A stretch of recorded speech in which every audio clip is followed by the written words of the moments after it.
ಇಂದಿನ ಶಿಕ್ಷಣ ವ್ಯವಸ್ಥೆಯಲ್ಲಿ modern education we are all doing, ಎಲ್ಲ ಶಿಕ್ಷಣ ಸಂಸ್ಥೆಗಳು ಮಾಡ್ತಾ ಇದ್ದಾವೆ.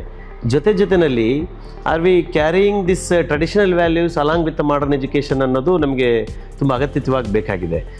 ಈ ವ್ಯವಸ್ಥೆನ ನಾವು ಜಾರಿಗೆ ತರಬೇಕು ಅಂತಲೇ ಅಸೆಂಬ್ಲಿನಲ್ಲೇ ಅವರಿಗೆ ಶ್ಲೋಕಗಳನ್ನು ಹೇಳಿಸ್ತೀವಿ, ವಚನಗಳನ್ನು ಹೇಳಿಸ್ತೀವಿ, ಧ್ಯಾನ ಮಾಡಿಸ್ತೀವಿ.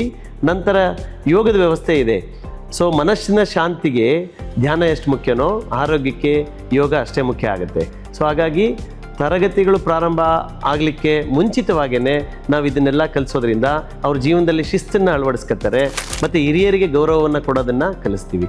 ನಮ್ಮ ಸಂಸ್ಕೃತಿಯ ಮೂಲ ಹಿರಿಯರನ್ನು ಗೌರವಿಸೋಂಥದ್ದು. ಇದು ಸೋಷಿಯಲ್ ಬಿಹೇವಿಯರ್ಸ್ ಅಂತ ನಾವು ಕನ್ಸಿಡರ್ ಮಾಡ್ಕೊಂಡ್ರೆ ಪ್ರತಿಯೊಂದು ಈವೆಂಟ್ಗಳನ್ನು ನಾವು ಇಲ್ಲಿ ಸೆಲೆಬ್ರೇಟ್ ಮಾಡ್ತೀವಿ.